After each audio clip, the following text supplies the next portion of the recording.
Hari ini, kami bawakan sebuah cerita yang membuatkan para chef bertaraf dunia terpana. Sekumpulan 9 chef Michelin dari Itali, tanpa sengaja, telah menemui sesuatu yang sangat biasa dan sering dipandang remeh oleh ramai orang di dalam kotak makanan yang dijual di kedai serbaneka Malaysia. Tetapi percayalah, sebaik sahaja suapan pertama, mereka semua terdiam serentak. Rasa yang mereka sangka biasa-biasa sahaja itu ternyata lazat di luar jangkaan, membuatkan mereka mula mempersoalkan kepercayaan lama bahawa makanan yang baik mesti mahal, mesti mewah, dan mesti sukar disediakan.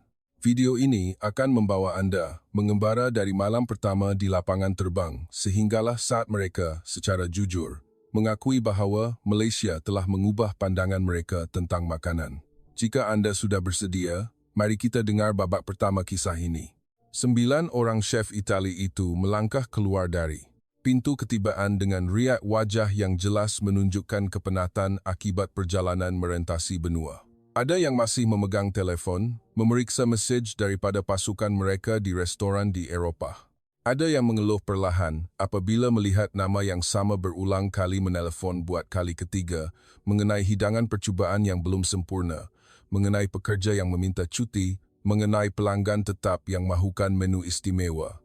Semuanya masih mengekori mereka, walau sudah mengembara jauh. Mereka tiba di Kuala Lumpur untuk menghadiri persidangan makanan antarabangsa yang menghimpunkan chef-chef bintang Michelin dari pelbagai negara untuk bertukar pengalaman. Dalam perancangan asal, perjalanan ini penuh dengan jadual padat, bengkel, lawatan bandar, restoran terkenal yang perlu ditempah berbulan-bulan lebih awal, dan jamuan makan malam yang diaturkan oleh penaja. Namun, malam pertama ternyata tidak seperti yang dibayangkan. Penerbangan mereka ditangguhkan, dan beberapa beg bagasi tiba lewat. Apabila semua orang melangkah keluar dari lapangan terbang, waktu sudah melepasi tengah malam. Apa yang kita boleh makan lewat malam begini? Tanya seorang chef muda dalam bahasa Itali, sambil tersenyum sinis. Dia berpaling memandang rakan sejawatannya yang memegang erat beg kamera mahal untuk fotografi makanan, seolah-olah takut ia akan hilang dalam perjalanan. Penyambut tetamu acara, yang berdiri menunggu dengan papan nama rombongan, cuba menjalankan tugasnya sebaik mungkin. Kebanyakan kedai di kawasan ini sudah tutup, tuan. Tetapi ada kedai serbaneka dibuka di hadapan. Mereka ada makanan siap saji, boleh alas perut dulu. Esok baru, kita mulakan lawatan makanan yang sebenar. Perkataan kedai serbaneka membuatkan beberapa chef tertawa kecil. Ada yang mengangkat bahu, ada yang membuat mimik muka berfikir secara ironi. Mereka sudah terbiasa dengan bahan-bahan import, tiram yang mesti dihidangkan pada suhu yang tepat, sos yang direneh berjam-jam, dan susunan hidangan yang perlu dipraktikkan oleh pasukan berpuluh-puluh kali. Untuk bergantung pada kotak makanan yang diletakkan di rak kedai serbaneka nampaknya sesuatu yang tidak sepatutnya diberi harapan. Tetapi rasa lapar selalunya adalah alasan yang paling jujur. Akhirnya, kesembilan mereka berjalan beriringan. Cahaya putih terang di kedai serbaneka memantul pada lantai jubin, menjadikannya kelihatan luar biasa bersih. Bunyi pintu automatik berbunyi ting apabila mereka masuk. Aroma lembut nasi yang baru dimasak dan masakan siap saji menusuk hidung mereka. Ia adalah bau yang tidak menyerupai dapur Perancis, tidak menyerupai kafe Itali, tetapi juga bukan bau plastik seperti yang dibayangkan oleh sesetengah mereka. Terdapat kehangatan yang pelik di dalamnya. Chef senior dalam kumpulan itu, bernama Massimo, berhenti di hadapan zon makanan siap saji.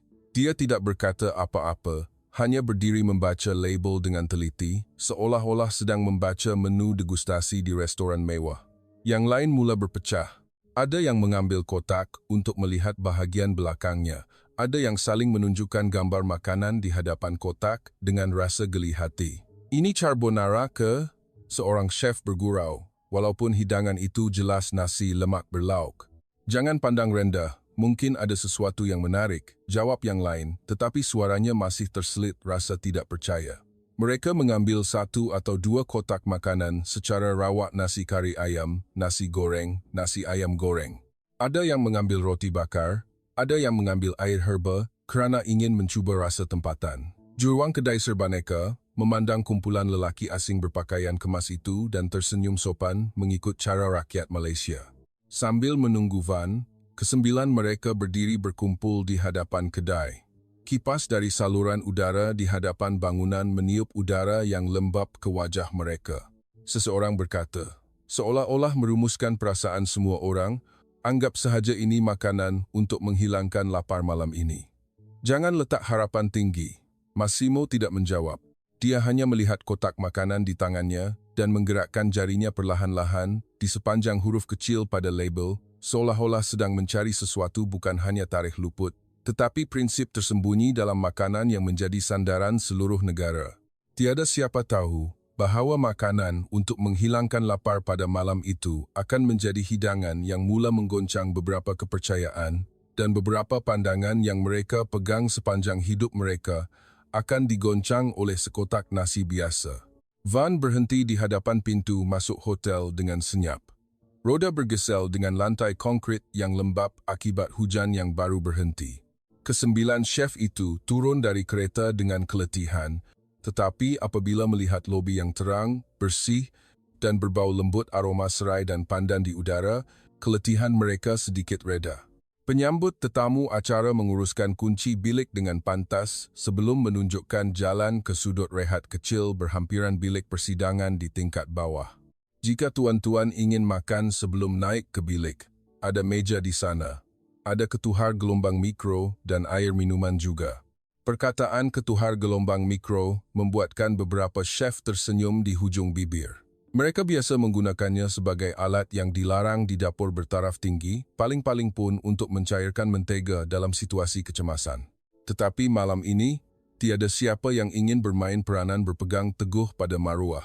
Rasa lapar memudahkan segala-galanya. Meja kayu panjang disediakan dengan ringkas. Tiada alas meja, tiada pasu bunga, tiada apa-apa yang menunjukkan bahawa ini adalah ruang untuk merasa makanan oleh chef bintang Michelin. Tetapi, apabila kesembilan mereka duduk mengelilingi meja, rasanya lebih seperti meja percubaan di dapur daripada sudut rehat tetamu. Beberapa chef meletakkan kamera di sebelah mereka tanpa sedar naluri profesional yang bersedia untuk merakam apa sahaja yang menarik. Kotak pertama dimasukkan ke dalam ketuhar gelombang mikro. Bunyi mesin berdesing secara konsisten, memecah kesunyian malam. Lampu di dalam ketuhar gelombang mikro menampakkan wap air mula melekat pada penutup plastik dalam bentuk titisan kecil. Seorang chef melihat pemandangan itu dan tertawa kecil. Ini lebih macam makmal daripada bilik makan. Apabila masa tamat, bunyi ting berbunyi. Kotak itu diangkat keluar dan diletakkan di atas meja. Aroma panas semerbak naik serta-merta. Ia adalah bau sambal yang pedas, cili, dan aroma daun pandan yang pelik, namun sangat merangsang selera, walaupun mereka tidak pernah makan nasi lemak yang sebenar sebelum ini. Penutup plastik dibuka. Nasi putih tersusun kemas dengan lauk yang bersinar sedikit diselaputi minyak. Cili merah dan hirisan timun diletakkan di atas dengan yakin di tempatnya. Chef muda yang bergurau tentang carbonara malam tadi menyudu suapan pertama ke dalam mulutnya secara acuh tak acuh, tetapi kunyahannya terhenti di tengah jalan. Matanya sedikit terbeliu tanpa sengaja. Dia tidak bercakap serta-merta, hanya mengunyah perlahan, seolah-olah sedang menangkap perincian tersembunyi.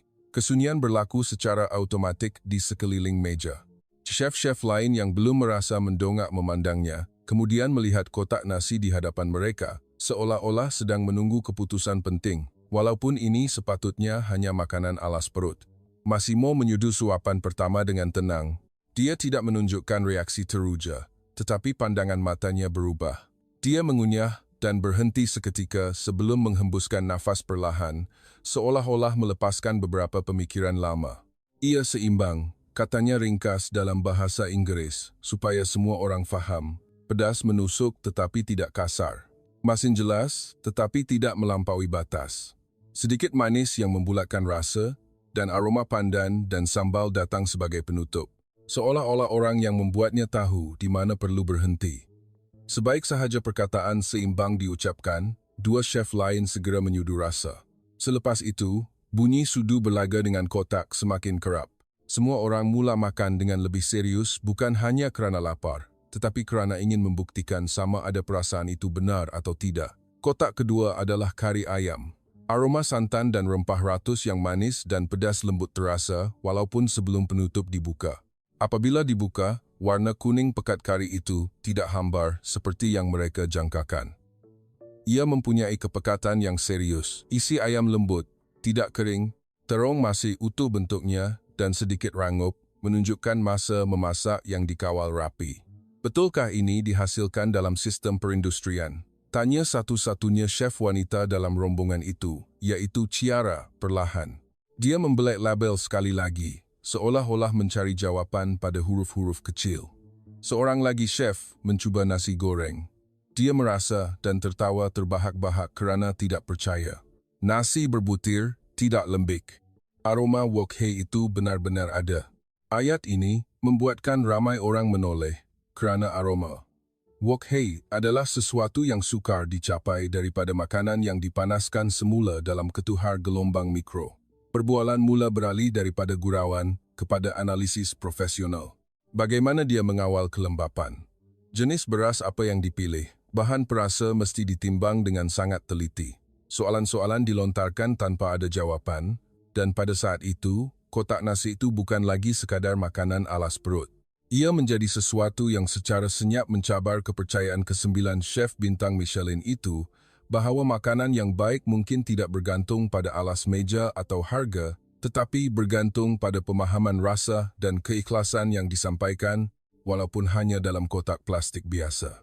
Setelah tengah malam berlalu lama, meja kayu panjang di sudut rehat hotel menjadi semakin meriah. Kotak-kotak makanan disusun seperti sampel di makmal. Beberapa penutup plastik dilipat dan diletakkan di sisi. Uap air masih terapung perlahan di atas nasi panas. Rasa lapar telah dipenuhi, tetapi rasa ingin tahu baru bermula. Ke-9 chef itu tidak lagi duduk makan seperti pelancong biasa. Naluri profesional mereka bekerja hampir serentak. Semua orang mula memerhatikan perkara yang sama, tetapi dengan perincian yang berbeza, seolah-olah mereka dapat mendengar jam di kepala mereka berdetik lebih kuat detik-detik analisis rasa.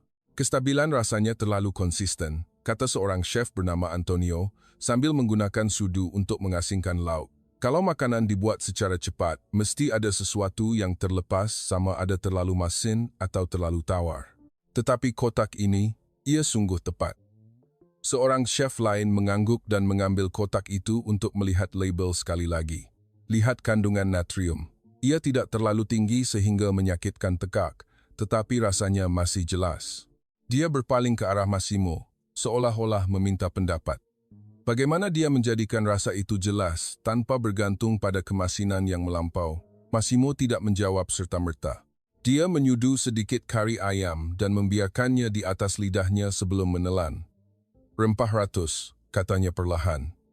Mereka menggunakan aroma herba sebagai petunjuk, kemudian meletakkan masin dan manis sebagai asas. Rasa itu jelas kerana aroma yang berfungsi, bukan garam yang bekerja. Jawapan itu membuatkan suasana senyap seketika, seolah-olah semua orang sedang berfikir dan mengaitkannya dengan pengalaman mereka sendiri di dapur. Ada yang mencatat sesuatu dalam nota di telefon bimbit mereka tanpa sedar, padahal mereka tidak pernah mencatat apa-apa daripada kotak nasi sepanjang hidup mereka.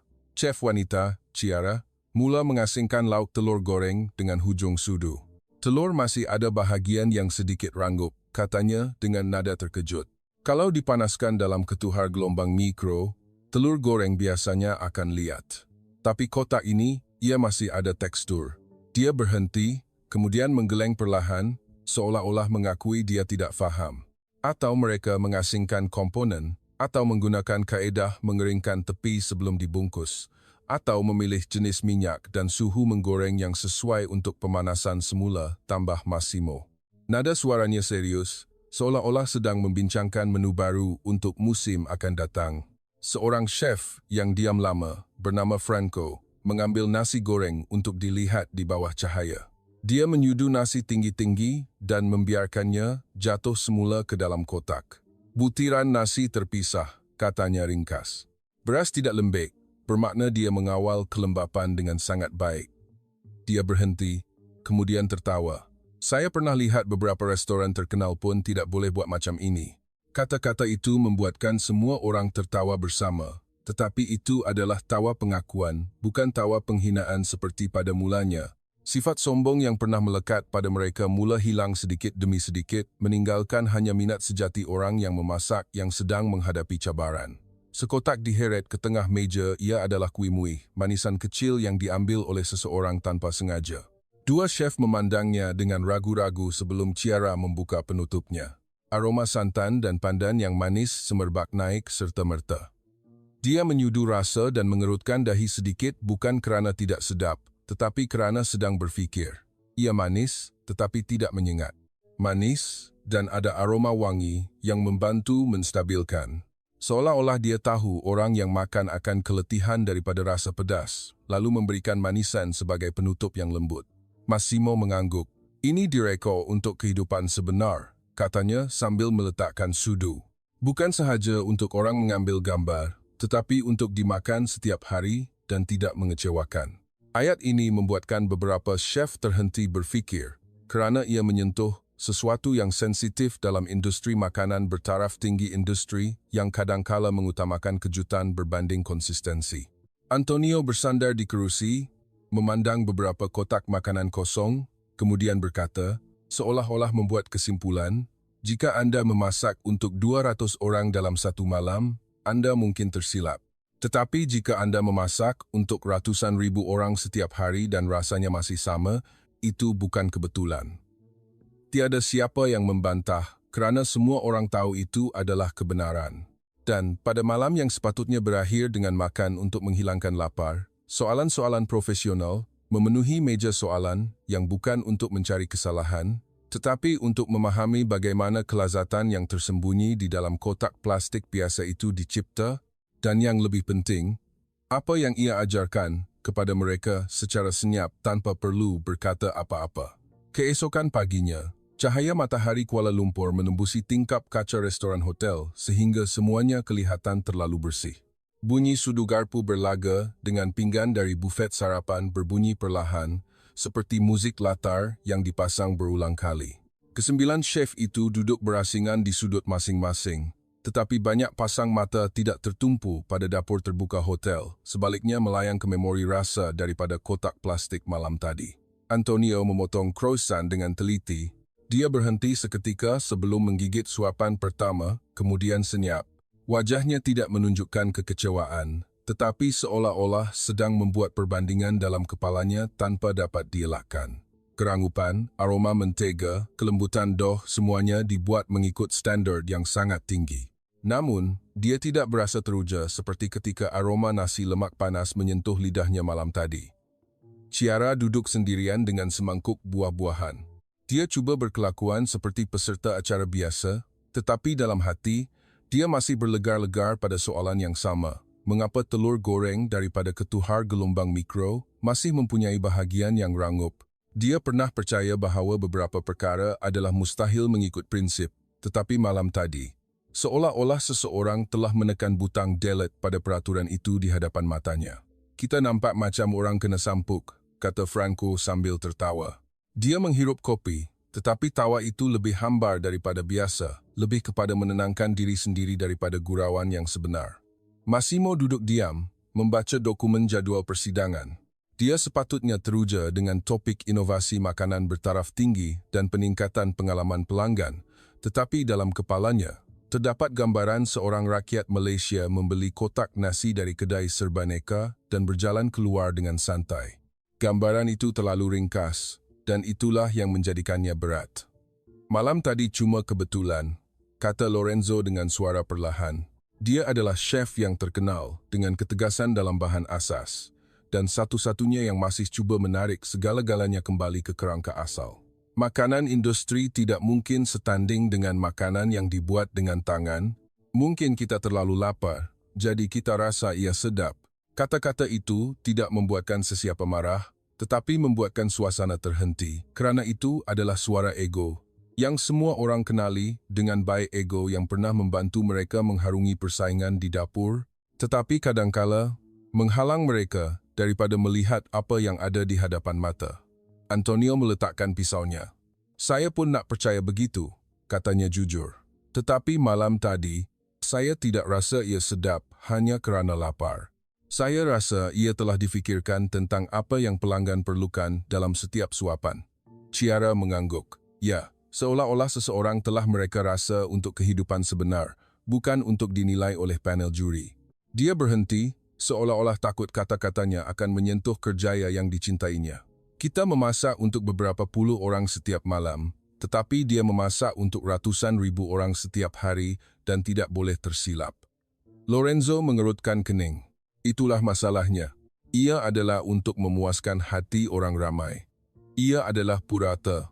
Massimo mengangkat kening perlahan.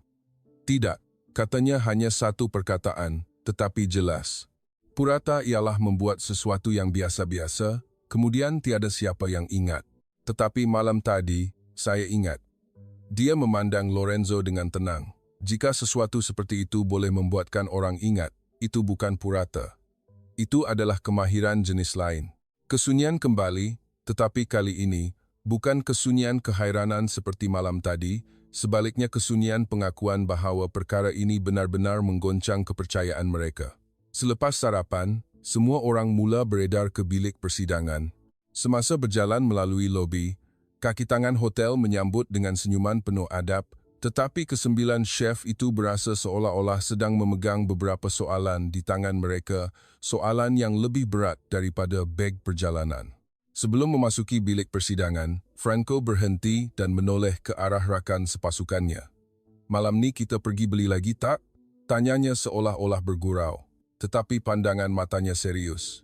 Antonio tersenyum. "Beli," jawabnya serta-merta. Tetapi kali ini, bukan untuk menghilangkan lapar. Untuk membuktikan, Lorenzo masih tidak menjawab. Dia berjalan ke hadapan, tetapi bahunya terlalu tegang, seolah-olah sedang bergelut dengan sesuatu dalam dirinya.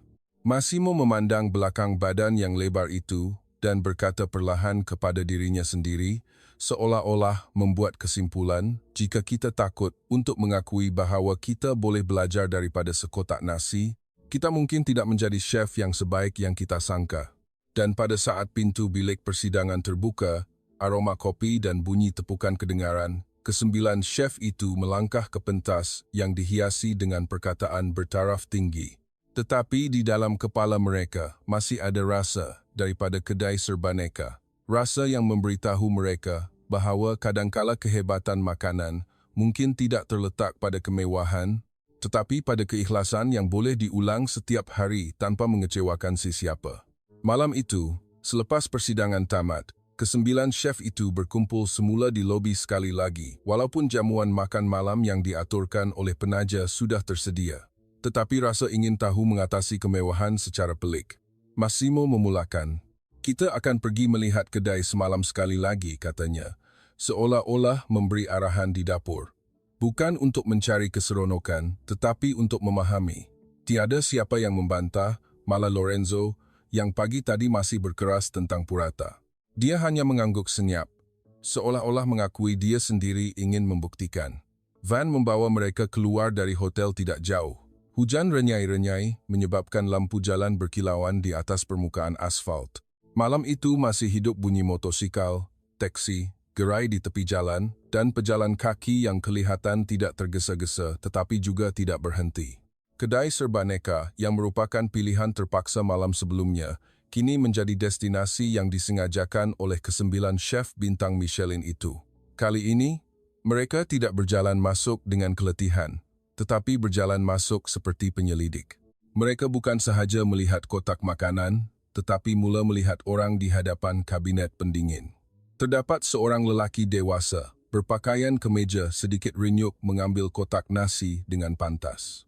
Dia tidak membaca label lama-lama, tidak memilih dengan teliti. Dia memilih dengan kebiasaan, seolah-olah memilih ayat yang diucap setiap hari, kemudian terus membayar.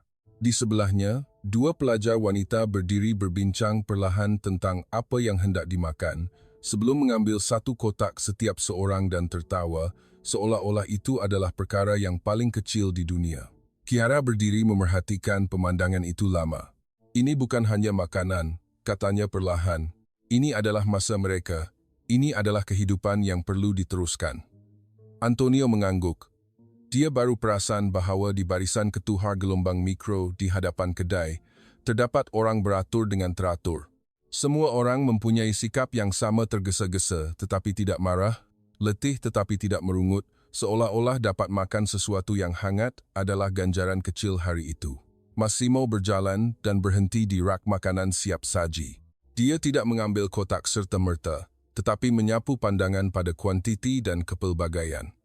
Terdapat menu pedas, menu tawar, menu tumis, menu kari, menu goreng. Terdapat juga menu yang kelihatan seperti penghibur, seperti bubur atau sup jernih. Dia mula memahami bahawa kesukaran perkara ini bukan hanya terletak pada menjadikannya lazat, tetapi pada menjadikannya lazat untuk pelbagai jenis orang dan pelbagai situasi dalam kehidupan. Jika anda membuat degustasi 10 hidangan, anda yang menentukan rentak untuk pelanggan. Tetapi di sini, pelanggan yang mengawal rentak sendiri. Dia mungkin sedang dalam perjalanan pulang, dia mungkin sedang kerja lebih masa, dia mungkin baru tamat shift malam. Makanan mesti sesuai dengan konteks itu. Lorenzo berjalan dan mengambil air herba. Dia memandang label lebih lama daripada biasa, kemudian berkata perlahan, "Saya tidak pernah melihat dari sudut ini sebelum ini." Dia tertawa kecil sebagai tanda pengakuan. Kita asyik bercakap tentang pengalaman, tetapi kadang-kadang pengalaman yang paling penting adalah tidak menyukarkan kehidupan mereka. Mereka mengambil 2 atau 3 jenis makanan setiap seorang, tetapi kali ini bukan secara rawak. Mereka memilih seperti sedang mengumpul data, memilih menu pedas dengan yang tidak pedas, memilih menu yang menekankan herba, memilih manisan, memilih minuman. Juruang kedai serbaneka yang sama tidak mengecam bahawa ini adalah kumpulan yang sama seperti malam tadi, kerana malam ini mereka kelihatan jauh lebih serius dan membayar dengan sikap sopan seperti pelajar, bukan seperti pengadil. Setelah kembali ke hotel, mereka tidak bergegas naik ke bilik, tetapi berkumpul semula di meja yang sama. Kotak-kotak disusun secara sistematik. Kali ini, ada pembahagian tugas tanpa perlu bercakap siapa yang memanaskan, siapa yang mencatat, siapa yang merasa, siapa yang merumuskan. Ia seperti mesyuarat dapur sebelum perkhidmatan bermula. Apabila suapan pertama menu baru masuk ke mulut, semua orang senyap, tetapi bukan kesunyian kehairanan, sebaliknya kesunyian yang mendengar rasa dengan teliti. Dan apabila mereka merasai beberapa kotak, mereka menemui sesuatu yang lebih penting daripada lazat di luar jangkaan. Ia adalah konsistensi yang unik.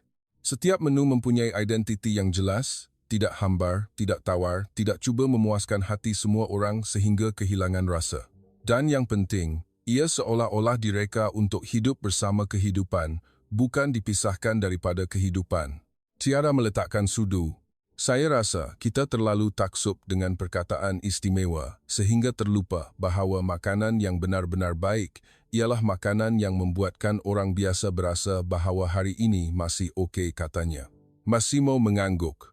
Inilah rasa konteks, katanya ringkas tetapi tegas.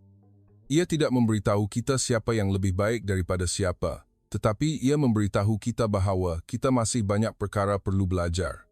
Dan pada malam itu, kedai serbaneka itu bukan hanya tempat menjual makanan, tetapi ia menjadi bilik darjah, tanpa papan nama bilik darjah, yang mengajar ke-9 chef bintang Michelin itu bahawa kelazatan tidak berlaku dalam ruang kosong. Ia berlaku dalam kehidupan sebenar orang sebenar yang memerlukan sesuatu yang ringkas, tetapi tidak sepatutnya dibuat secara sambil lewa. Hari ketiga, persidangan itu menjadi semakin intensif. Bilik persidangan penuh dengan chef, penyelidik makanan, dan eksekutif perniagaan restoran dari pelbagai negara. Slate di skrin bercakap tentang pengalaman pelanggan, tren kelestarian, dan teknologi dalam dapur masa depan. Semuanya kedengaran hebat dan moden, tetapi di dalam hati ke-9 chef itu, terdapat soalan yang jauh lebih kecil, soalan yang bermula dari sekotak nasi biasa dan masih tidak mahu melepaskan mereka. Semasa waktu rehat pagi, Antonio tidak pergi berbual dengan penaja seperti yang lain. Dia berjalan ke sudut yang sunyi di tepi tingkap dan mengeluarkan buku nota.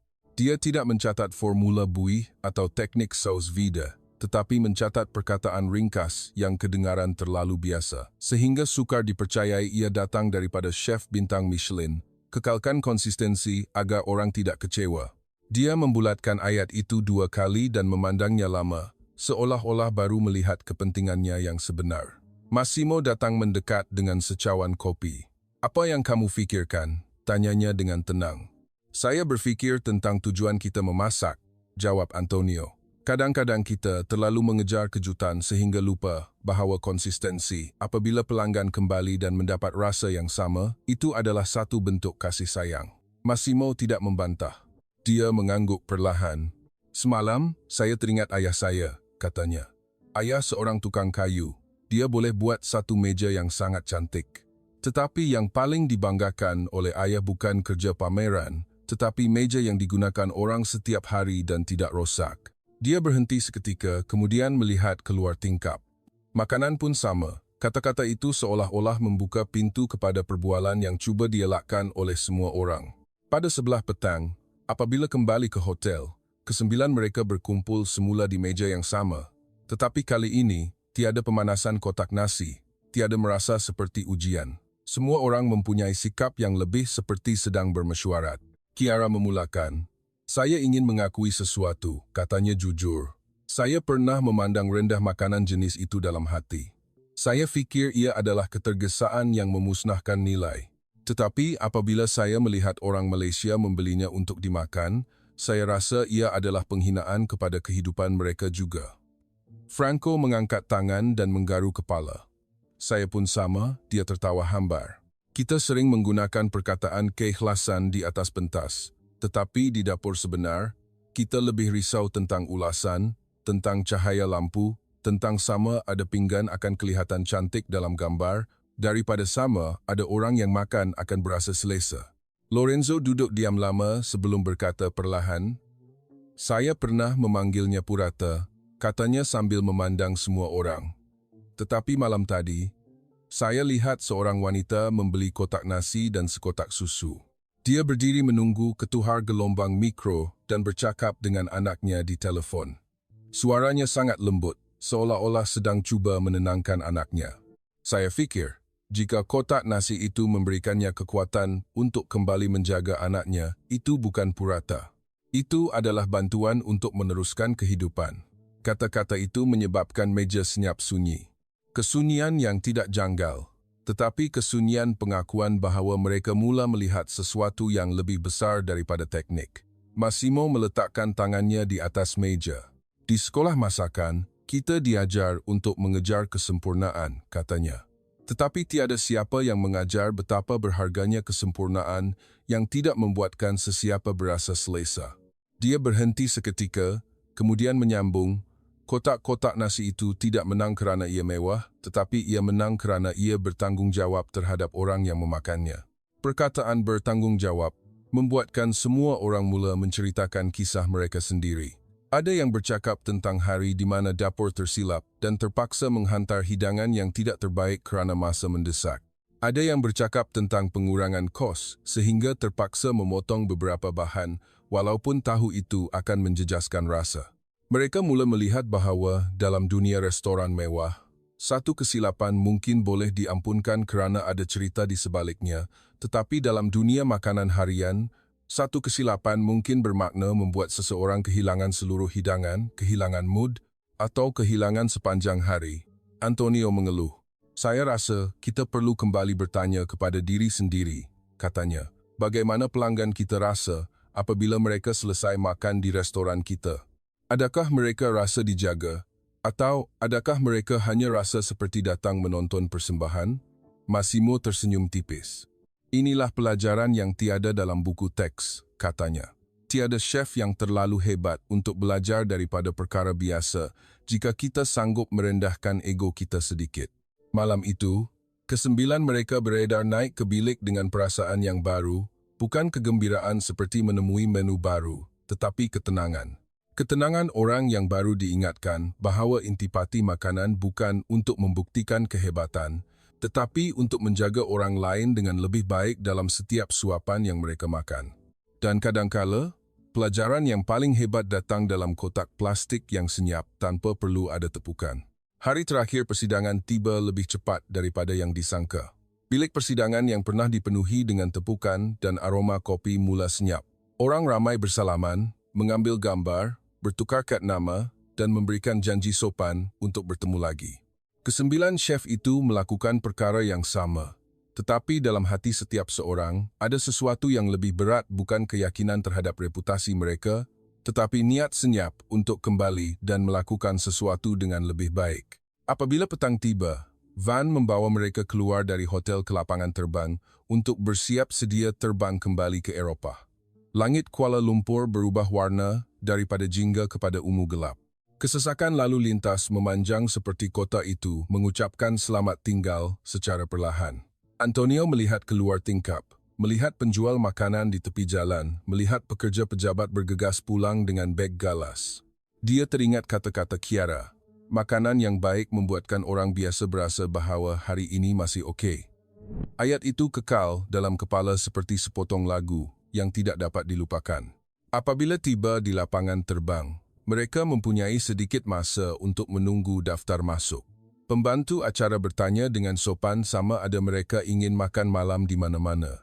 Semua orang saling berpandangan dan senyap seketika sebelum Franco tertawa. "Saya rasa kita patut pergi ke tempat yang sama," katanya seolah-olah bergurau, tetapi pandangan matanya serius. Perkataan tempat yang sama tidak perlu dijelaskan. Semua orang tahu ia merujuk kepada kedai serbaneka. Mereka berjalan bersama melalui lorong panjang lapangan terbang. Lampu terang memantul di lantai, seolah-olah berjalan di dalam cermin. Massimo berjalan perlahan-lahan di hadapan, tidak tergesa-gesa seperti hari pertama. Dia berjalan bukan kerana lapar, tetapi berjalan seperti orang yang ingin mengucapkan selamat tinggal seketika sebelum pulang. Apabila pintu gelongsor kedai serbaneka terbuka, bunyi ting berbunyi seperti kali pertama, tetapi kali ini tiada tawa sinis, tiada sikap memandang rendah. Semua orang mula memilih makanan dengan tumpuan, seolah-olah memilih bahan untuk menu baru. Lorenzo mengambil kotak nasi, melihat label dengan teliti, kemudian memilih dan meletakkannya di dalam bakul dengan yakin, seolah-olah telah membuat keputusan dalaman. Ciara memilih manisan dan minuman tambahan. Dia berkata, "Saya mahu mengingati perasaan ini, bukan hanya rasa, tetapi pemikiran yang dibawanya kepada kita." Antonio mengambil menu yang sama yang disukainya dari malam pertama, kemudian mengambil 2 kotak menu yang belum pernah dicuba. "Saya nak tahu macam mana dia mengawal standard dalam banyak menu," katanya, seolah-olah sedang membuat penyelidikan untuk dirinya sendiri. Massimo hanya membeli 1 kotak, tetapi membeli jenis yang sama dengan sengaja. Dia berpaling memandang rakan sepasukannya. "Malam ini, kita bukan datang untuk mencari jawapan, sama ada makanan seperti ini lebih baik atau lebih rendah daripada makanan kita," katanya. "Kita hanya datang untuk mengingatkan diri kita bahawa kebaikan makanan mempunyai banyak bentuk dan kita tidak perlu menutup mata terhadap apa yang tidak kita kenali." Mereka mencari tempat duduk di sudut yang sunyi berhampiran pintu berlepas, bukan meja cantik, bukan pinggan porselin, tetapi kerusi lapangan terbang dengan pengumuman penerbangan kedengaran dari semasa ke semasa. Kotak dibuka. Wap naik seperti isyarat permulaan ritual kecil yang berlaku secara spontan. Suapan pertama masuk ke mulut. Semua orang senyap, tetapi ia adalah kesunyian yang lembut, seolah-olah sedang mendengar lagu yang tidak memerlukan penerangan. Lorenzo mengunyah perlahan, kemudian mendongak. "Ia masih sama," katanya, seolah-olah memberitahu dirinya sendiri lebih daripada orang lain. "Rasa masih sama, walaupun tempat, masa, dan emosi kita berubah." Massimo tersenyum tipis. "Itulah tanggungjawab," jawabnya. Selepas selesai makan, semua orang tidak tergesa-gesa bangun, tetapi duduk diam, seolah-olah sedang merumuskan pelajaran perjalanan ini dalam hati. Antonio berkata perlahan, "Saya rasa kita perlu kembali dan mengubah sesuatu di restoran. Saya perlu beritahu semua orang bukan untuk meniru kotak nasi Malaysia, tetapi untuk memastikan pelanggan kita tidak kecewa, seperti yang boleh dilakukan oleh ini." Ciara mengangguk. "Saya mahu dapur saya berfikir lebih tentang orang yang makan, bukan lebih tentang juri." Franco tersenyum. "Saya mahu membuat menu yang pelayan boleh banggakan tanpa perlu menjelaskan panjang lebar betapa kompleksnya ia." Lorenzo tidak banyak bercakap. Dia hanya melihat kotak kosong di tangannya dan berkata ringkas, "Saya mahu lebih merendah diri." Pengumuman panggilan penerbangan kedengaran tepat pada masanya. Semua orang bangun serentak, mengutip sampah ke dalam tong dengan teratur sebelum berjalan ke pintu berlepas. Di tangan beberapa orang, ada kotak nasi tambahan sebagai bekalan di dalam kapal terbang, bukan kerana ingin berjimat, tetapi kerana ingin membawa pelajaran itu pulang ke rumah. Dan pada saat mereka membelakangi kota Kuala Lumpur, perubahan telah berlaku secara senyap, bukan perubahan menu serta-merta, tetapi perubahan pandangan, daripada melihat makanan sebagai pentas diri sendiri, kepada melihat makanan sebagai penjagaan terhadap orang lain. Dan itu mungkin perjalanan yang paling jauh bagi ke-9 chef bintang Michelin itu, walaupun ia tidak ada dalam peta. Udara di Itali lebih sejuk daripada di KL. Apabila ke-9 chef itu kembali ke rumah masing-masing, setiap kota tempat mereka tinggal mempunyai rentak yang berbeza. Ada kota yang sunyi, ada kota yang penuh dengan pelancong, tetapi tidak kira di mana mereka mendarat. Satu perkara adalah sama perasaan berat di dada, seolah-olah ada sesuatu yang diletakkan di hati secara senyap. Sejak malam mereka duduk makan kotak nasi Malaysia di sebelah pintu berlepas lapangan terbang, dan ia masih tidak mahu pudar. Massimo kembali ke restorannya sebelum orang lain. Dia berjalan melalui dapur yang biasa. Bunyi pisau memotong di atas papan pemotong, bunyi rebusan mendidih, aroma sos yang direneh, semuanya adalah dunia yang dia cipta dan kawal selama ini. Tetapi kali ini, dia berjalan lebih perlahan, seolah-olah sedang mendengar perkara yang sama dengan telinga yang baru. Dia berhenti berdiri memandang pelajar pelatih yang sedang menimbang garam dengan tangan kosong, kemudian menuangkannya ke dalam periuk secara agak-agak. "Berhenti," kata Massimo perlahan. Pelajar pelatih itu sedikit terkejut. Dia segera mengangkat tangan, seolah-olah takut dimarahi. Massimo tidak memarahinya. Dia hanya mengambil sudu penyukat dan meletakkannya di atas meja. "Timbang," katanya ringkas. "Jika kita mahu pelanggan kembali dan mendapat rasa yang sama, kita mesti menghormati konsistensi." Dia berhenti, kemudian menambah perlahan, "Konsistensi adalah keprihatinan, bukan kebosanan." Malam itu, selepas restoran ditutup, Massimo memanggil pasukan dapur bermesyuarat.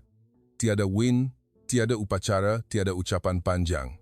Dia hanya memberitahu semua orang bahawa dia ingin memulakan projek kecil di dapur, mempertingkatkan hidangan kaki tangan hidangan yang dimakan oleh pasukan setiap hari sebelum mula bekerja. Dia mahu ia lazat secara konsisten dan tidak mengecewakan sesiapa. Kerana jika kita masih membuat makanan untuk orang kita secara sambil lewa, bagaimana kita boleh berharap untuk membuat makanan untuk pelanggan dengan ikhlas? Di bahagian lain negara itu, Antonio membuka restoran pada hari pertama selepas pulang dari Malaysia. Dia berdiri di hadapan dapur dan melihat hidangan degustasi yang disusun oleh pasukan dengan cantik. Setiap hidangan kelihatan seperti foto dalam majalah, tetapi dia bertanya kepada pasukan dengan soalan yang tidak pernah ditanya sebelum ini. Apa yang pelanggan akan rasa apabila makan suapan ini? Bukan adakah ia kelihatan cukup baik?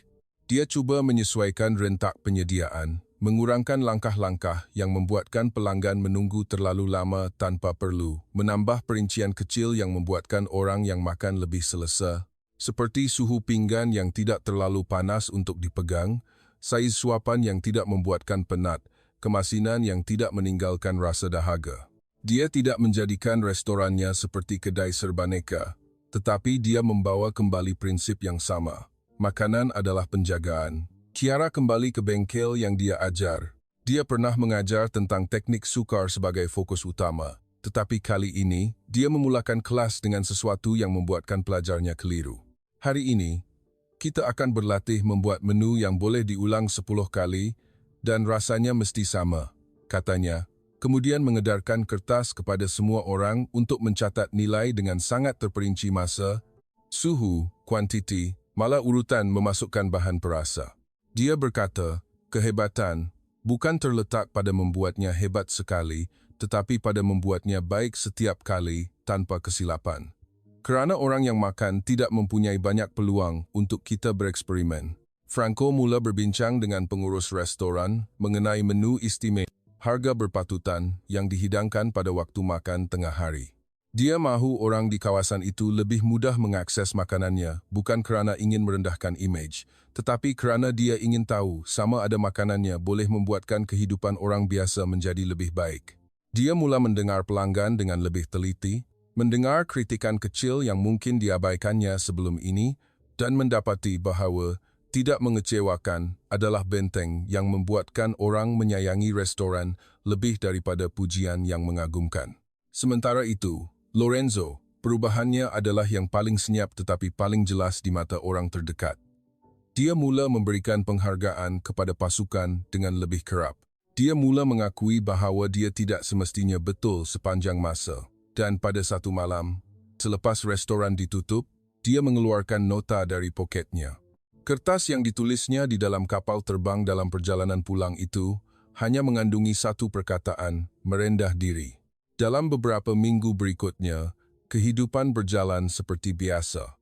Pelanggan masih datang, dapur masih panas, kerja masih berat, tetapi satu perkara berubah dengan halus.